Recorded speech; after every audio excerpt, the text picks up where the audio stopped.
Coming up on this episode of Nintendo Cartridge Society, we invest our life savings to beg for a new StarTropics. It's dangerous to go alone, so the Nintendo Cartridge Society goes with you.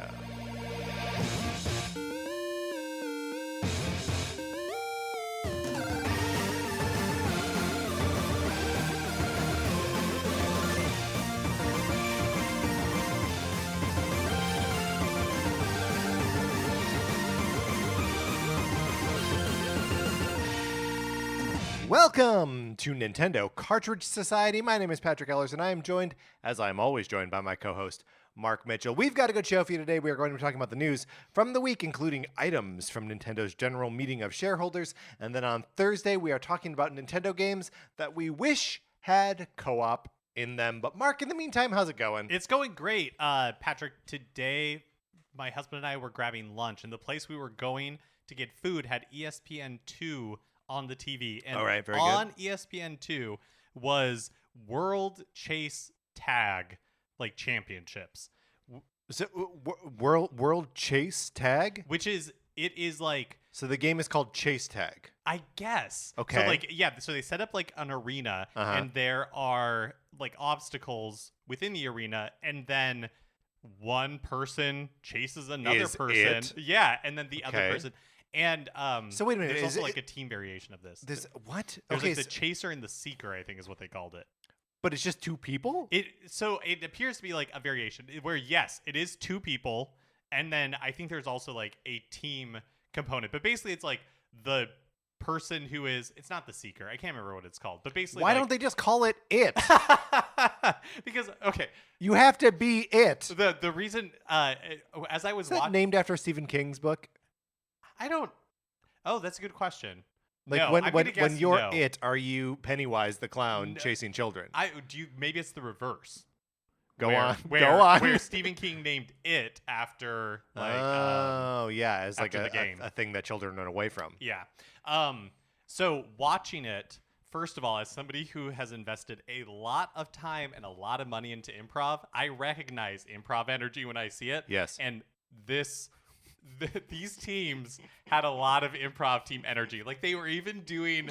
They were doing the got your back. They were basically, yeah. They would have like little like warm up games that they were doing with each other, where it's like everybody put your hand in, and then we all like dance, and we're all shouting something before they like went into competition. Just like we get, do like, before we start recording. Exactly. Yes. Yeah. Exactly.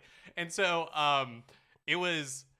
I just love that this exists. Yeah. Right? And I feel like I think we need to go back to our Mario sports games episode and add it in. Exactly. Especially because it would be such a good fit for the that, Playground for Games the Playground mix? Yeah. Games one. That was the second thing I was thinking about. Yeah. So yeah, thank you World Tag Championship for coming into my life. It's weird. It is still weird to me that it's called Chase Tag. Like Oh, what? that's what it was. Yeah, World Chase Tag Championships. Yeah, well, and it was it appeared to be a true worldwide championship. They had people from like the Czech Republic, from Sweden, like everybody was getting in on it. How much of it did you? Whenever I'm like at a restaurant and there's like some weird sports thing on, I have a hard time ignoring it. I feel like no matter what is on TV, yes. if I'm somewhere where there is a television, right, I just can't help but look. It was behind me, luckily. So I thought it was behind you and you were still like staring at it. Well, I wouldn't say staring. I got a good. Should we get your husband in here to verify? Yeah. No, we don't need to ask him. Speaking of things we don't need to ask him about, my copy of Sonic Forces for the Nintendo Switch. Would you like to borrow it? All you got to do is email us at nintendocartridgesociety@gmail.com and give us a mailing address so we can send you my copy of Sonic Forces. You play it for as long as you want or not. You don't have to actually play it, which I guess falls under the category of as long as you want. As long as you want could be no time at all. You send it back, I pay for postage both ways. There may be a copy of Untitled Goose Game in there. That's okay. The same rules apply. It's still the Sonic Forces borrowing program. You're still having a great time, and it's still the perfect program. So this question came up on the Discord. I feel like it's been popping up a little bit, so it might be just good to address it. Right. Is one, how long can I expect to be on the list? And two, am I still on the list? So if you have emailed me, you are on the list. Anytime in the past, like, 6 years, whenever this Right. program started. Which goes back to the first question. The list is long and turnaround time super long. Well, people Both- juicing every second out of Sonic Forces. Well, are no, a they kind of just good they state just of forget things. about it, and like you can't blame them. Like the both games are currently out in the wild. I do not know when they're coming back. I do not know if the people I've sent them to have received them. They're out there, and will they come back? Yeah, I think so. Yeah, we have faith. But this is what you sign up for when you sign up for a perfect borrowing program. It just means sometimes you gotta wait. I do not begrudge anyone emailing asking saying, "Am I still on the list?" At most, I will give a yes. I'm not going to give like positions or like estimate anything. You get it when you get it, and I'll shoot you an email first to make sure that you're still interested in borrowing it. But that's as much as we can do for a program, which again is already perfect. Yes. Well, here's another thing that you can do is you can leave us a 5-star review on Apple Podcasts, Spotify, or anywhere that you get your podcast. There's really 2 reasons that we love when you do this. One, Patrick and I love reading your reviews. We appreciate it so much when people leave us reviews. We love interacting with listeners anyway, and so this is a fun way to do it. The second reason we really like it is because it helps people find the show. We believe strongly that the more 5-star reviews we get, the better our ranking in the algorithms. Right. And do we know what ranking or algorithm truly mean? No. No, but like the Sonic Forces borrowing program, Yes. we have faith in the long game. Exactly. Either way. Yeah, so we really appreciate it when you do that. If you leave us a 5-star review on the US Apple Podcast Store, we can see it and we'll give you a shout out on the show. But if you leave us a review anywhere else, we may not be able to see it, but we still want to recognize your contribution. And so hit us up on Twitter, send us an email, let us know so we can give you a shout out. Just like we're going to shout out Libby Tots. Thank you so much, Libby Tots, for leaving us a 5-star review on the US Apple Podcast Store. We really appreciate your review and taking the time to leave one for us. Yeah, thank you, Libby Tots. Mark, at this point, I have to ask the question. Did I give our email address in the Sonic Forces borrowing program rundown? I'm going to say that I have no memory of like repeating my portion of it. Right. And yet that doesn't mean you didn't do it because we both basically we go both to black out. states. Yes, Yeah. that's right. So We're not. Here's the thing. We're not going back for it. I either said it or I didn't. Well, do you want to say it now? Totally No, divorced we're not going of the Sonic back. Forces borrowing program, just to say We'll what our see if email it comes address up later. But Okay, as all of right now, I'm Moving not going to forward. say it apropos That's right, of we're nothing. like sharks. Would you like to join our Discord? You can. All you got to do is email us at Nintendo Cartridge Society At @gmail.com. And we can give you an invite. You can join the Discord. You can chat with us there. It is a wonderful place where people are talking about Nintendo things. It was great to see it popping off last week when we had a Nintendo Direct going on, and people started discovering things that were either not in the Direct or reacting to games that just came out that they were playing through for the first time or playing through again or whatever. A great place to hang out. Hit us up, get your invite, get in there and talk to us about Nintendo stuff. Mark, are you ready to get into what we've been playing this week? Yeah, let's do it.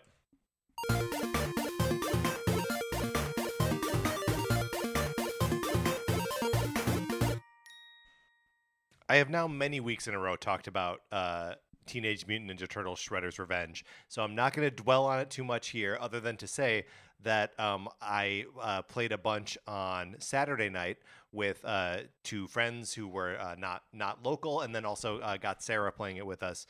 And Sarah's always hesitant to like try a new game or like a new style of game, and that sort of like brawler is not really her thing.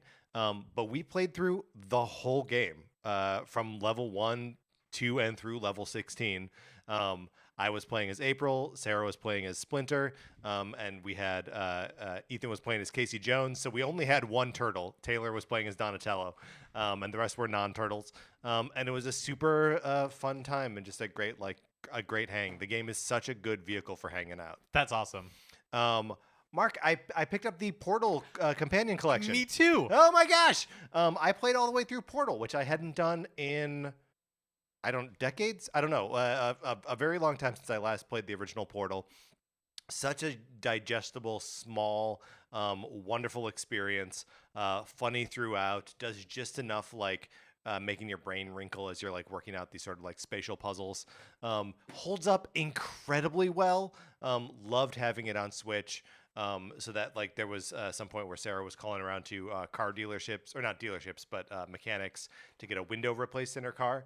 And she was like, "Can you turn that down?" And I was like, "No, like I want to hear, like it's funny." And then I was like, "Wait a minute." And I just like pulled the Switch out of the dock and like went into the other room and kept playing. So a perfect use case for the Switch.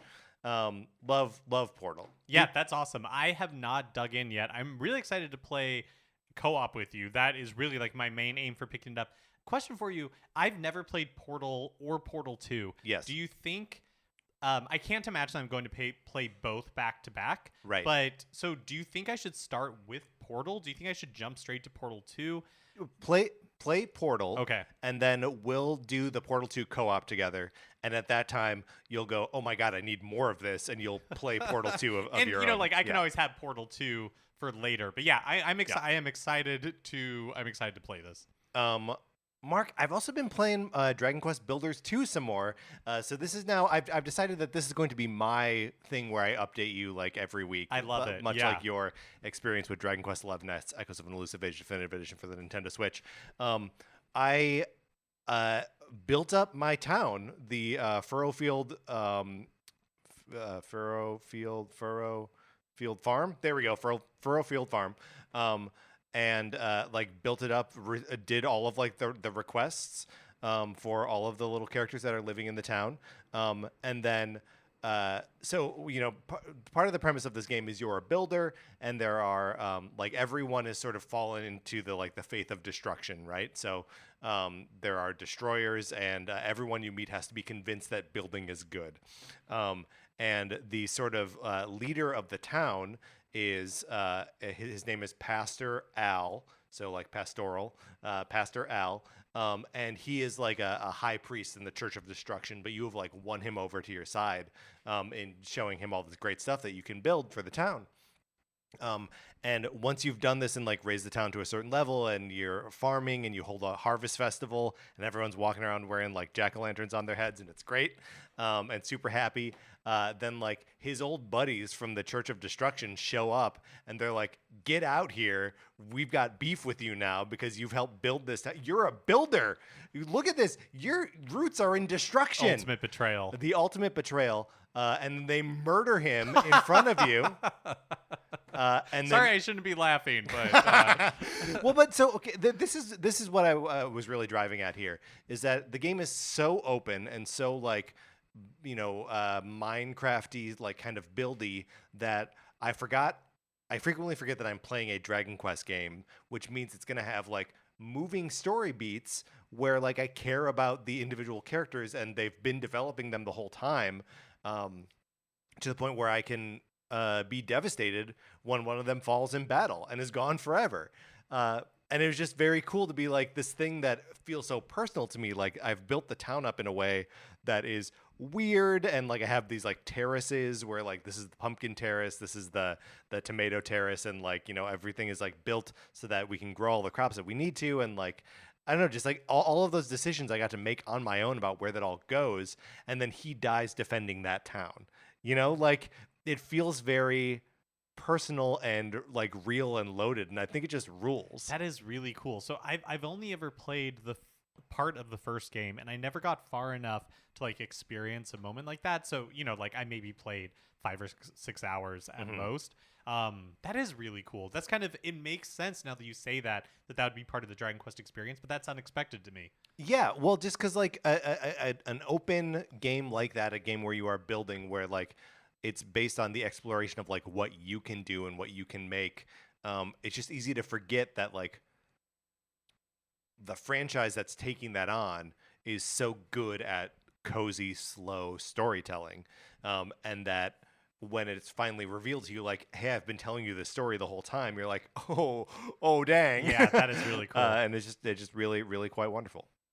So I've been playing the Great Ace Attorney Chronicles, or at least started the Great Ace Attorney Chronicles. Yes.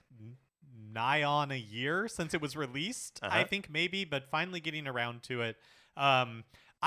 Which one is this? So what do you mean? Which Okay, so I'm familiar with Great Ace Attorney and Phoenix Wright and all of that. This is like the ancestor. This is like in the olden days. Yeah, so yeah, exactly. This is with the fake Sherlock Holmes. Yeah, exactly. So this takes place in like Japan right around when it has just like opened up to the West. Okay. And kind of like a big story beat, especially in the beginning. I've only done the first case, and a big story beat is just kind of this idea of like Japan, and I don't know enough about Japanese history to know like how based on reality this is, or like how much license they've taken. But in the game, Japan has just signed this like big treaty with Great Britain. And the relationship between the Japanese and the British, and the way that like the British kind of treat the Japanese as inferior, plays like a really big part in this first case in a way that was really interesting and very unexpected to me. The game still has like a really good sense of humor, but it, even from just like the very beginning, it's like, oh, this has a different feel, a little heavier feel than something like Phoenix Wright, which is goofy beyond all reason for the most part. And so I've decided the way I'm going to do this, and actually just coincidentally on our Discord, Silvergrass Moon, a listener in there, was talking about, oh, he played one case in an Ace Attorney game. I'm not sure which one. And then he's going to go do other stuff. Yeah. And we'll eventually come back and do another case. I think that's a brilliant way to do it. I coincidentally was decided to do the same thing, where it's like, okay, I've done my first case in Great Ace Attorney Chronicles. I know there's like 2 or 3 games within this collection, so it'll take me a long time to get through it. But one case at a time is kind of like the perfect amount of that kind of game for me, I think. But I really enjoyed it, and I'm looking forward to getting back to it. The thing that I pivoted to, kind of like cleaning up my back catalog, is I'm finally getting around to playing Bowser's Fury. Wow. Which came, as part of the release of Super Mario 3D World on Switch. There was this like bonus game, side game, I don't know what you would call it, Bowser's Fury, which you'll remember is kind of like an open world area. Everything is themed around cats. You're collecting these like cat shines, but Bowser is this giant like gooey, tarry like kaiju who will every so often like wake up most of the time, and attack. And I am liking Bowser's Fury fine. I'm not loving it. I actually find the like Bowser mechanic where he like wakes up like every so often kind of not very fun.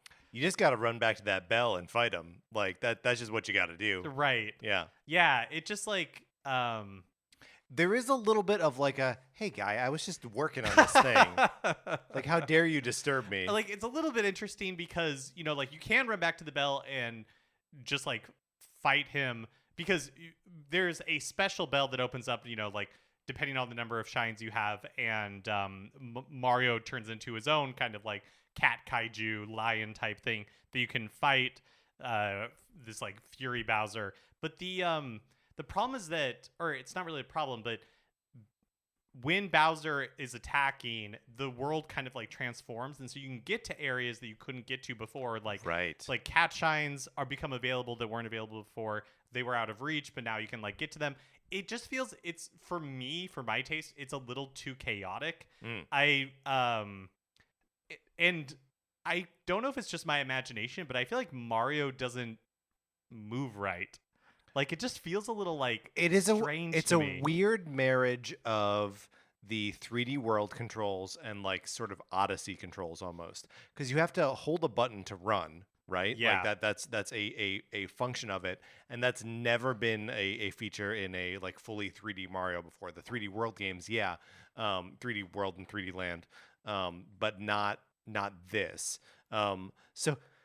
It's interesting, right? Like it doesn't totally feel like any of them, but so you think you're coming down like sort of in the middle of it, or like more negative than, I would say in the middle. Like, there are moments where each cat shine presents an opportunity for the game to excel, right? And there are cat shines that are incredible and like feel really tight and like good Mario platforming, and there are other ones that just like aren't as good and aren't as fun.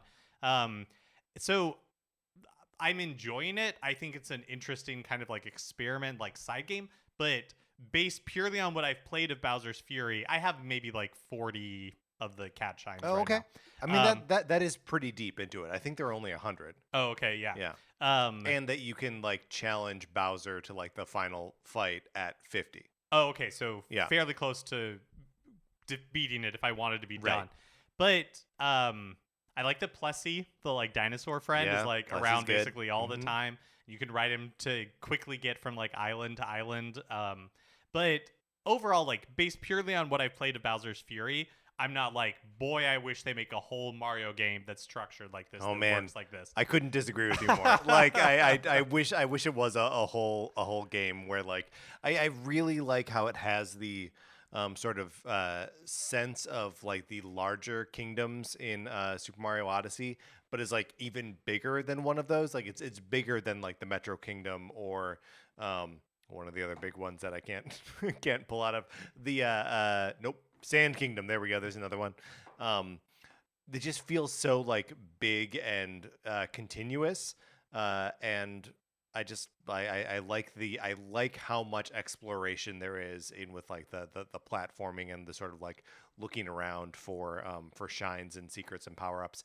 Plus, I love that you bank power ups. That's so That is good. cool. The way that they do that is really neat. So basically, like as you get a power up from a question mark block or anything like that, it basically just gets stored, and you have like a tool belt, not really, but like on the UI, there's just it's like, oh, here's the bell, here's the tanuki leaf, here's like a mushroom, Right. and you can carry 5 of each. And if you have like the fire flower, and then you get a cat bell, the fire flower gets put back into your inventory if you don't So have you 5 can use already. it later. Yeah, so that part is really neat. And then also that there's no lives in it either. That it's just you lose a couple coins and then you keep going. Yep. It's just very very clean and a very elegant thing that I wish would just be applied to all Mario games going forward. Yeah. So, like I'm enjoying it, but it just feels kind of like a trifle to me. Mm-hmm. That's kind of been my experience with it. The other thing I just want to talk about real quick is last week was Summer Games Done Quick. There were some very cool speed runs, Nintendo related ones that I saw. Like Metroid Dread had a really good one. Ooh. Kirby and the Forgotten Land had a really cool one. But the two that I've seen that I thought were the most fun is there was a Super Mario World like Kaizo race between 2 teams. I am kind of like hot and cold on the Kaizo stuff sometimes, but this was incredible. The levels were so interesting and had like really fun and crazy, just absolutely crazy gimmicks.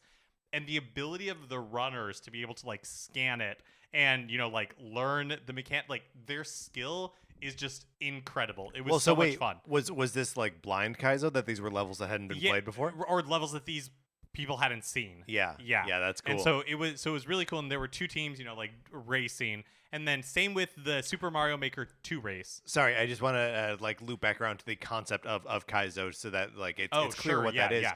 That these are a Mario in this specific instance Mario World levels that are like kit bashed together and specifically in ways meant to like troll you or like to like the sort of like idea of Kaizo is to like put the invisible block right in the space that it knows you need to jump. So like it's like mean Mario. It's kind of like Super Mario Maker before Super Mario Maker, where people would create these levels that are basically like for incredibly skilled Mario players to be able to tackle. So to see them do it live with some of these gimmicks that like I still do not understand is very, very cool. So I really recommend that one. And it's also super stressful. The other one was the Super Mario Maker 2 race, which again, same sort of thing. Kind of incredible gimmicks, really interesting level design, and then watching these incredibly skilled Mario players be able to like figure out the gimmicks, figure out the mechanics. Just like it's very, very cool. So both of those I really recommend. Well, that's very cool, Mark. Thank you for sharing those. That's what we've been playing this week. Let's get into the new releases and what we might be playing next week. But before we get to next week, we got to go back to last week because Nintendo does not give us any advance warning as to when they are updating the Nintendo Switch, like virtual console services, whatever they are. So a couple games were added to the Nintendo Switch Online, Sega Genesis Online, including Mega Man: The Wily Wars, which is a like Genesis remake of Mega Man's 1, 2, and 3. Yes. Comic Zone, Target Earth, and Zero Wing. And Zero Wing is notable for being for having a just abysmal English translation. It is where the "all your base are belong to us" meme comes from, along with a couple others. But so this is actually a killer offering for the Sega Genesis Online. Wily Wars and Comic Zone are both like legit classics. And Zero Wing has all of that like meme value. I think this is the best update they've done to this thing so far. I did not know that Mega Man: The Wily Wars was a thing. I didn't realize that there were Sega Genesis ports of Mega Man 1, 2, and 3. Yeah, and the thing that's like wild about them is that this is the only place where there was a 16-bit remake of these 8-bit games. Man, I bet so like the sprite is bigger. Yes, the soundtracks rule. Incredible. They're great. And the sprites are all like they appear a little bit bigger and they're all way more detailed, right? Because you're dealing with a 16-bit sprite instead of an 8-bit sprite. So it's cool to see Mega Man like that, but it's mind-blowing to see the 6 + 8 + 8 22 other Robot Masters like reconfigured into 16-bit. I'd never played this version of these games before. I played through the Cutman and Electman stages of Mega Man 1. I intend to play all of these games to the end because I know how to play them on the NES. I am enjoying playing them in a different format. Do they play very similar? Yeah, very similar. Like they're very faithful. It's neat to play them with the Genesis controller in that the 3 buttons are jump, shoot, and bring up the menu. So it's nice to not have to like reach your thumb all the way over to the start button to bring up the menu to change weapons. It's just like the A button brings up the menu. So the one place here where the Genesis controller is like preferable to the NES controller, which is I don't often say that. Wow, yeah, that's really cool. The only new release I wanted to shout out was on July 8th, Klonoa Fantasy Reverie series is released. So Klonoa, both of these games are platformers from Konami, I think, that released on the PlayStation and PlayStation 2 respectively. I believe one or both were also remade for the Wii in 2008. But this is a series I've never played, fairly well regarded. Something I'm, again, not going to pick up initially, not dying to play, but definitely going to wish list for when it goes on sale because I would definitely be interested in checking them out. Yep, an interesting little curiosity, and it's neat that they're being bundled on Switch. I gotta say, unless there's some sort of like in-game explanation for it, I don't know why it's called Fantasy Reverie Series. That's nonsense. That's like a Kingdom Hearts game name. I think the title of like the second game is something similar to that. Well, good. I'm glad it's all nonsense. All right, Mark. Let's close out the new releases. Which brings us to a regular segment on our show. It is time for 433. In 1952, American composer John Cage wrote a piece called 433, wherein a group of performers didn't play their instruments for 4 minutes and 33 seconds. For the purposes of this show, our instruments are talking about Nintendo. So, for the duration of one performance of 433, Mark and I will talk about something not at all Nintendo related, thus fulfilling the contract of the piece. Mark, today we're talking about ball game snacks, like baseball games. I went to a baseball game on Thursday. I do not eat meat, but I was at Dodger Stadium. You got to get a Dodger dog, which means I have to find the places that sell the plant-based Dodger dog. And is that not everywhere? It is not everywhere. Interesting. But it is at like the main hub in like the upper level where like everyone enters, right? So I departed from the rest of my comrades that I was there with because I was like, I'm sorry, I know you guys can go wherever. I need to go to the central hub. Go to the central hub. There's a long line, huge line, but there's a bunch of cash registers. It's not going to take a long time to stand in this line. It takes like 20 minutes, which is a lot. But I get to the front, and they're like, we're out of plant-based. Oh, and no. I was devastated. So I said, "All right, give me a beer." They gave me a beer, and so I'm like, I'm walking back to my seats, and just kind of like looking around, and be like, can I get like pizza? And the pizza there is California Pizza Kitchen. And I was like, no, I don't want that. I want like I want a different. That's not the kind of pizza I want. So I'm like walking, I'm looking around, and then I walk past where our seats are, and like I'm starting to get to where I'm like, oh, I'm running out of food places, and then I find a place that is selling the plant-based Dodger dogs, and they have them. So I got my Dodger dogs. Oh man, I'm so glad that story had a happy ending. Yes. I know what you're saying about California. There's California Pizza Kitchen, and you're like, I don't want that. I don't want that. And I feel like At a ballpark? Exactly. I feel like we run the risk. Yes. Of making ballparks a little too fancy, where it's just like, I want the no-name pizza that I don't know what company it's coming from. There's a name, and it's a generic Italian grandmother's name. Like that's the pizza joint that you want to get pizza from, and it needs to be a thick crust, like just too thick, right? And be like kind of crummy, like be like kind of cardboardy on the bottom. Very good. Yeah. One thing I like about getting snacks at a baseball game versus other sporting events is because there's like not really like one intermission or multiple. Right. I think they call them. They're not intermissions. They are. Well, there's called, halftime. Right. There's halftime, and there's like. Yeah. What do you call it? Like a break between quarters or innings? Right. Period breaks. No, there's a word for it, but I can't think of what it is. But anyways, probably not a word for it. With baseball, there are it's continuous. It's continuous, and so like there's not necessarily like also a single time that there's like a run on snacks. Right. Oh, and there's no. Not only are there so many breaks, but they're all super short. So like you're just whenever you get up to get snacks, you're like, I'm gonna miss an inning. Like it just always happens. Yes. And that's fine. There's so many of them in baseball. Right. The longest one is the break in the middle of the seventh inning, right, for the seventh inning stretch. But A, you don't want to miss Take Me Out to the Ball Game, and B, by the seventh inning they stop serving beer. So like, you got to go earlier. Do you know what I really, really love? What's that? Are nachos that are just the chips, and again we're talking ballpark, so like the chips are a little crummy. Yep. And cheese. Yeah. That's all I need. Maybe give me the handful of jalapeno slices. Oh yes, like that's okay. But I don't get your beans out of here. Obviously, get any kind of meat out of here. Whatever passes for sour cream in a ballpark, I don't want it. I want cheese. It's in quotes, and chips. And true scare quotes on cheese. True scare quotes. The scare quotes have square quotes. Square quotes Well, when you need your website built fast. Scare quotes with scare quotes is like scare quotes squared, so they are square quotes. That's a really compelling point. This is also the only place in the world where you can get Dippin' Dots, right? Is that a baseball game? Yeah, or like a Six Flags.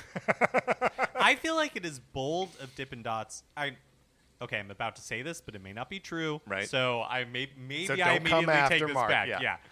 I think it is bold of Dippin' Dots to continue to frame themselves as the ice cream of the future. Why?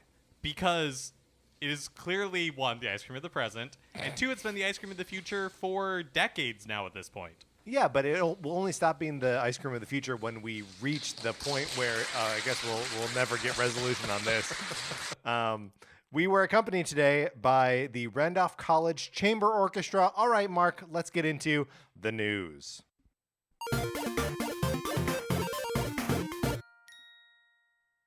Nintendo's 82nd annual general meeting of shareholders took place last week. Can you believe it's already been a year? Oh, man. And as part of the meeting, the company's leadership answers questions from investors in attendance. And so basically, like, investors are able to ask a question, and then some investors are able to ask a question, and then the leadership responds to it. So some of the questions asked, one of them was about the possibility of a new F-Zero game. From the official translation on Nintendo's website, the question is, are you considering releasing a new iteration or remake of Nintendo franchises such as the F-Zero series, which have not had a sequel released for a long time? These are titles highly rated in Nintendo's back catalog, and I'd like to see those actively put to use.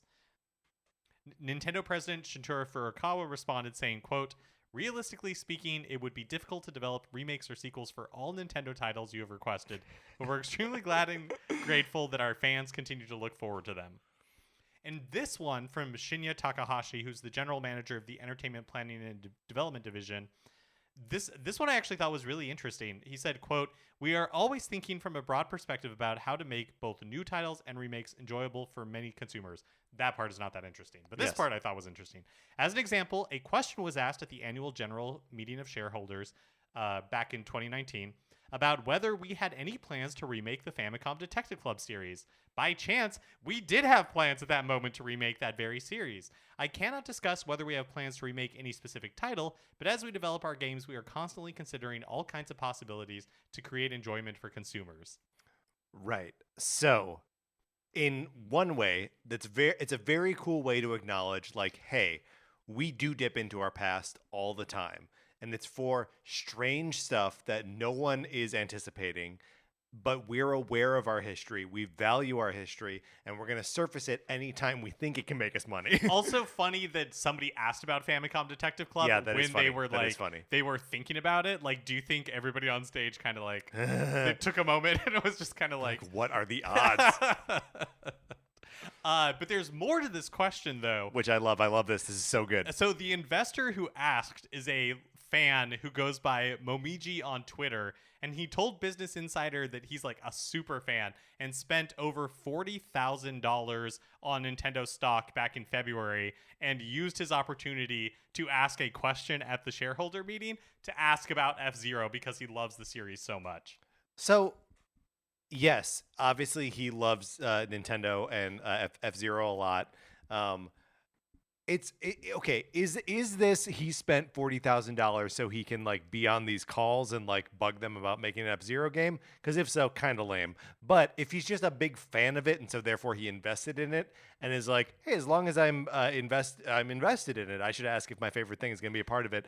Then I think it's cool. Yeah, I think it's the latter, and I think you can kind of tell that based on the framing of his question, where it is like about F-Zero, but he's not like, I think you should make a new F-Zero game. Right. It's very much in the context of investment, where it's like, are you considering a new game in series that haven't had entries for a long time, like F-Zero? Because I think that could bring a lot of value to utilize, these popular and successful franchises from the past type of thing. Right. It's just funny that part of Furukawa's answer is like, it would be difficult to develop remakes or sequels for all the Nintendo titles you've requested.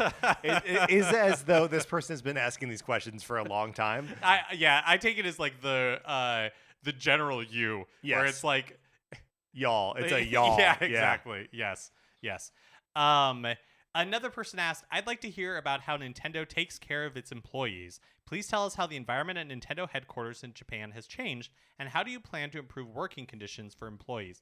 Important question. Yeah, I'm also curious if this was related or not related to, the news that came out of Nintendo of America just a couple of months ago about the complaint to the National Labor Relations Board, and also, the stories in IGN and other places about working conditions for contractors in Nintendo of America. And that there's a big gulf between the contractors and the permanent team members, and seemingly no road to turn being one into being the other. So Furukawa responds, quote, "We recognize that in order to achieve a good work-life balance, we need to create ways of working that meet the needs of and work for each and every individual. To offer a diverse work environment, we have introduced a flexible working schedule and have policies in place that encourage the use of paid vacation. We also have made progress in certain initiatives, which include improvements in benefits provided to temporary employees, allowing second and part-time jobs, and to further expand existing structures for childcare and caregiving. They didn't allow second or part-time jobs for temporary employees? Yeah. That's weird. Yeah. And I'm guessing this is all... the question is related to Nintendo headquarters in Japan. Sure, so I think we should think of this as all being related to Nintendo of Japan and not necessarily Nintendo of America, Nintendo of Europe, or any of the other subsidiaries. Different management structures. Yeah. Yeah. Okay. We also abolished female employee-specific uniforms several years ago, and starting this year, we moved to a more flexible dress code that allows employees to choose clothes suitable to their workplace.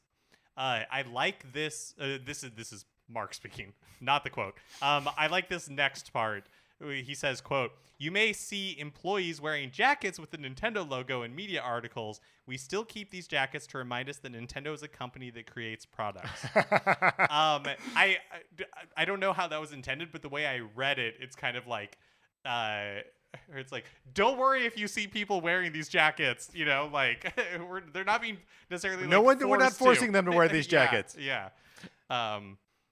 And then finally, we're quote, "We're also discussing strategies to promote the active involvement of women in the workplace," which is all pretty good, right? Like, especially when so often the answers to these questions are like, we're investigating it and blah blah blah. Like Furukawa seems to actually be coming with receipts.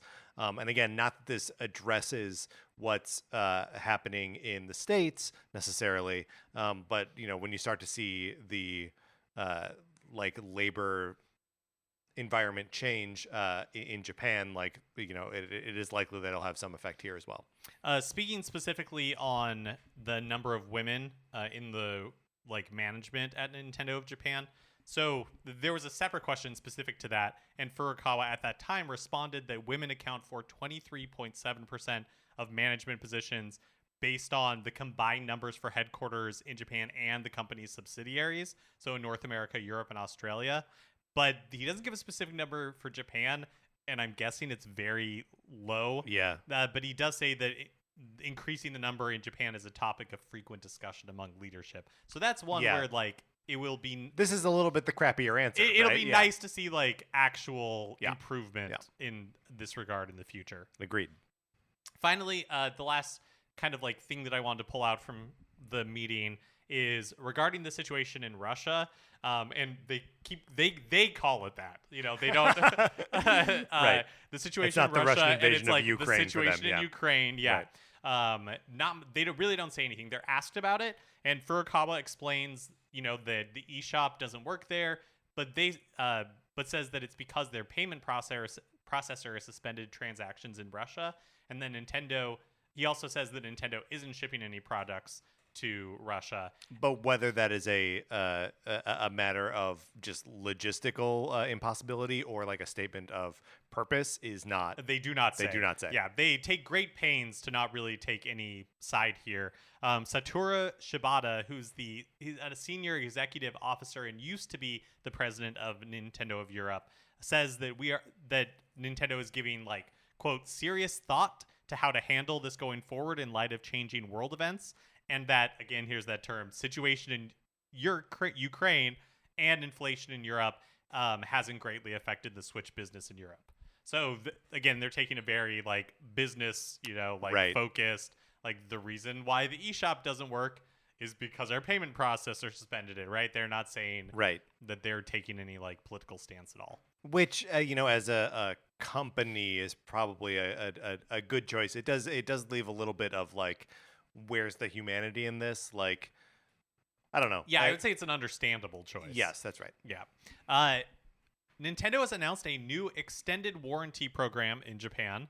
For 200 yen a month or 2,000 yen annually, players can subscribe to Wide Care, which will fix problems with their Switches up to 6 times a year or damages worth up to 100,000 yen, including fall damage, water damage, parts breaking, etc. Shipping is included. It seems like it's basically like Apple Care or something like that, but for your Switch. It's only in Japan currently. Can't imagine they're going to offer it worldwide, but interesting to see Nintendo kind of get into this space. Yeah, especially when Nintendo support and for replacement stuff or damage is pretty good and attentive as it is, but that just hasn't been a service that we've paid for. I think if you were calling Nintendo support 6 times a year to get something replaced or having problems with your Switch, that they would probably stop taking your calls. But yeah, that's interesting, including fall damage. Yeah, and maybe just as one, it's just another subscription revenue stream to tap into. Yeah. But two, I wondered as Switches get older, that more and more of this stuff will start happening. So it's just a way for them to make money off of that. Yeah, well, and I wonder also if since the since the dawn of the Switch Lite, which has now like been on the market for a couple years, that means that the Switch is in hands of more kids. That's true. And that's really where the Switch for all of its wonderfulness does not have the same sort of endurance of a Game Boy or a GBA. Like it just fails more, right, than those old hardy consoles did. And so I wonder if they sort of had to offer this as sort of like not a make good, because the product is good, but just, it's not invincible, but you can kind of ensure it. Sea of Stars, the retro-inspired RPG from the developers of The Messenger, was announced for Nintendo Switch last year, but has now been delayed to 2023. Developer Sabotage Studio posted the update on Twitter last week, citing both quality of life for the team working on the game and the quality of the game for the reason of the delay. You can wait. Sea of Stars, I'll be happy to play you whenever you come out. Love The Messenger. Love the way Sea of Stars looks. It looks like the closest thing to a new Chrono Trigger game, or game in that style that we've ever seen. I'm very excited about that. So what comes out in 2023, I'll play it in 2023. According to analytics firm Sensor Tower, Fire Emblem Heroes is the first Nintendo mobile game to gross over $1 billion worldwide. According to Sensor Tower, Mario Kart Tour is Nintendo's second most successful mobile title, having generated like $282 million. So the gulf between Fire Emblem Heroes and everything else is enormous. Right. Well, because you also have a note here. Animal Crossing Pocket Camp is in third place at 281.6 million, which is it's less than 500,000 behind the Mario Kart Tour. So yeah, that's everyone else is sort of like bunched up in that like 250,000 range. And then there's a Fire Emblem just running away with it. Yeah, totally crazy. Crisis Core Final Fantasy VII is getting remastered as Crisis Core Final Fantasy VII Reunion and is coming to Switch along with other platforms this winter. I've never played Crisis Core before. Have you? No. So Pete and I did talk about this on the episode that he was on 2 weeks ago. Thanks for listening to the show. Always great to meet a fan. But he didn't have a lot to say about it, so we kind of skipped right past it. But I have not played. I never owned a PSP, but was a huge Final Fantasy VII fan. And so Crisis Core has always been one of those games that has eluded me. I know it by reputation. I know it as being like an action-based, like kind of RPG that like a lot of the combat DNA from Final Fantasy VII Remake originally comes from Crisis Core. I am beyond excited to play this game. And it's like, it takes place... Also, I'm sorry for razzing you just now. No, it's it takes place up to around and like it's like a prelude to, yes, so like, because it's all from Zach's point of view. It's all right? from Zach's point of view, right? And Zach starts the game not alive. Or Final Fantasy VII, that character is already gone. He's got a Jacob Marley thing going on. Zach was dead to begin with. But yeah, so it's all like the lead up to that, and like. I don't know how much Cloud is involved in that, or how much like the experiments with Genova and all of the stuff that sort of like shapes Cloud's identity through the original Final Fantasy VII. But it's all I'm gonna get the chance to actually do it, to experience it and play through it on Switch. Patrick, don't freak out. I make no promises. But Nintendo has renewed their trademark on StarTropics. Oh my God. Yeah, the filing was noticed over the weekend on Twitter by reporter Jeff Grubb. I don't really know what to make of it. I guess like it doesn't mean anything necessarily. Right. I think that's exactly what it means, is that it doesn't mean anything necessarily. Trademarks get refiled all the time just to keep them, or if it's like it could mean that it's about to be distributed on like another platform or something, but it's already part of Nintendo Switch Online, right? I think so. Yeah, I think it is too. It's definitely on the Classic Edition. StarTropics 2, though. Do you think that means that? Mind you, this is not trademarking Zoda's Revenge. I know there's no trademark for Zoda. Yeah, I don't know.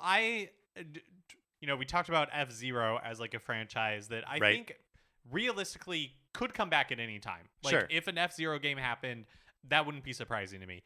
StarTropics feels like something that, Yeah. I mean, never say never. Because it's in like the same kind of class as Famicom Detective Club, but just like for America versus Famicom Detective Club being for Japan. Right. Like it's the same level of obscure. Maybe even greater because there are only 2 of those games, and there were 3 Famicom Detective games if you want to count the in Japan. the Satellaview. Yes. But yeah, I don't. I would never say know. never. I would like Right. never count it out. But it would be so crazy to me if a new StarTropics game was released that I genuinely don't know what I would do. Cry, pull my hair out, fall to the floor, and like woo woo woo in a circle. Like I think Curly. you would woo woo woo in a circle like the Stooges. Yeah. Yeah, I mean it's the strange things are happening, right? Like I think we can agree on this. Nintendo very quietly renewing their trademark for StarTropics. Uh-huh. Bomberman announced at a Nintendo Direct. What's Speaking of razzing, you were getting razzed on the Discord. Look, I don't care. When the barometric pressure drops, it doesn't mean that there's going to be a hurricane, but every time there's a hurricane, the barometric pressure has dropped. Okay? I mean, I'm just out here reading the signs, man. I'm 100% on board. I would love for all of this to be true. I just don't know. I just don't know what would happen if if a new StarTropics game was announced. Do you think Yes. if a new StarTropics game was announced that it would come from like Next Level Games, like one of like the RPG makers, one of the or like not Western RPG studios? makers. Yeah. Yeah, boy, that's I don't know. Like, where does that come from? Like, who has the interest in it? Yeah. You would think they would just like partner with an indie studio, right? Yeah. I mean, they definitely wouldn't. It would be some like internal, like super secretive thing. And also, it would never happen. This is one I believe 0%. We're not getting a new StarTropics game. So, back in March, Square Enix revealed a game called the DioField Chronicles, and I have no memory of this happening. Yeah, I don't either. It was brought up in our Discord. That's how it got onto my radar. But I think listener Super Game Joy, but might have been somebody else. So I apologize if it got that wrong. Because Square Enix over the weekend had a live stream. I guess like just a little tiny one. I have no idea where this news came from. But the DioField Chronicles is being released in Japan on September 22nd of this year. Yeah, this is the first time that it was getting a release date was in this live stream. But let's like circle what the DioField or DioField. I assume I it was don't know. It doesn't matter.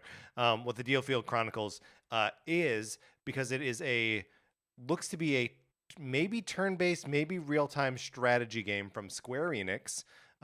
That is giving off major Fire Emblem and specifically major Fire Emblem Three Houses vibes. Like the trailer from the live stream showed off the 3 different like areas that are at war with each other, and they're the Empire, the Alliance, and the Kingdom, which is exactly the same language that Three Houses uses. And it's a battle for the whatever. But yeah, it's I don't know. It looks cool. Yeah, it does look cool. It's another one just last week with the reveal in the partner showcase of that like farming simulator / dungeon crawler game from Square Enix. We were talking about how cool it is to see Square Enix just like they're releasing so many games now, and a lot of these kind of like B tier games are making it to Switch, and like weird Square Enix is something that I look forward to. And so here's just another example of that same phenomenon. Yeah. Well, and it's also just like so weird to see them like the pitch here, the elevator pitch is so similar to Triangle Strategy. Yeah. Right? Like yep. And then this game is coming out the same year. Yeah. The same year as Triangle Strategy. Yep. What's going on at Square Enix? While we usually don't talk about regional differences in Nintendo Directs, there was a pretty big omission in the North American and European versions of the partner showcase last week. In Japan, they revealed a game, Ultra Kaiju Monster Rancher.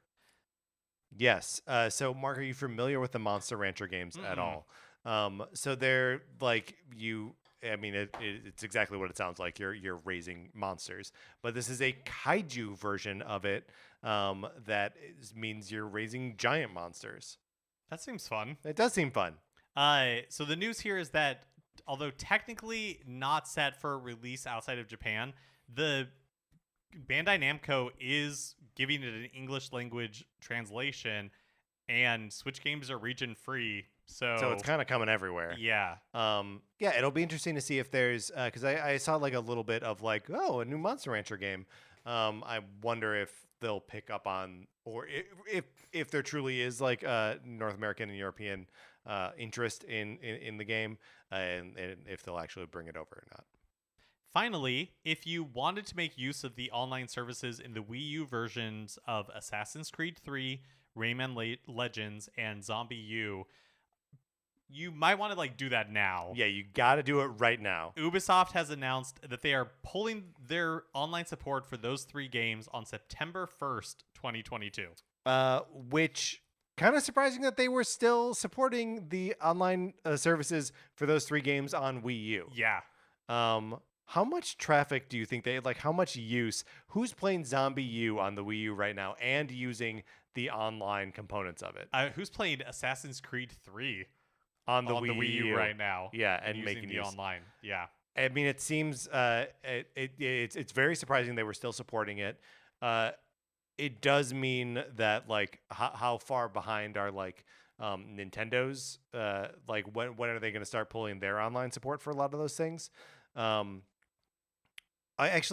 They are still like you can play Splatoon on it still, right? I was actually just about to ask you the same thing. Can you play Splatoon? Can you play Mario Maker? Yeah. Because that stuff could be completely separate from like Miiverse. Right. But Miiverse has been gone for a long time. Right. Well, and the store is still up there. You can't spend money on it. Yeah, that's true. Well, but even better, if a listener knows. Yes. We could speculate about it, which is really, we weren't even speculating. We were just asking questions. If anyone does know, write into us, Nintendo Cartridge Society at gmail.com. All right, Mark, let's get out of the news.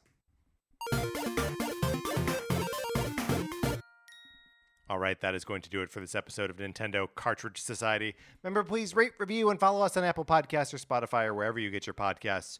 We appreciate it so much when you do that. If you like this episode, you should share it on Facebook or Twitter or any platform that allows sharing of any kind. Follow us on Twitter. I'm at Patrick_Ellers. Mark is at MKE Mitchell, and the show is at Nin Cart Society. We also have a Facebook page, which is just Nintendo Cartridge Society. Anthony DeLuca made our logo. Our theme music is provided by 8-Bit Betty. You can get more of his music by going to 8bitbetty.com or by listening right now. For my co-host, Mark Mitchell, this is Patrick Ellers saying thank you for listening.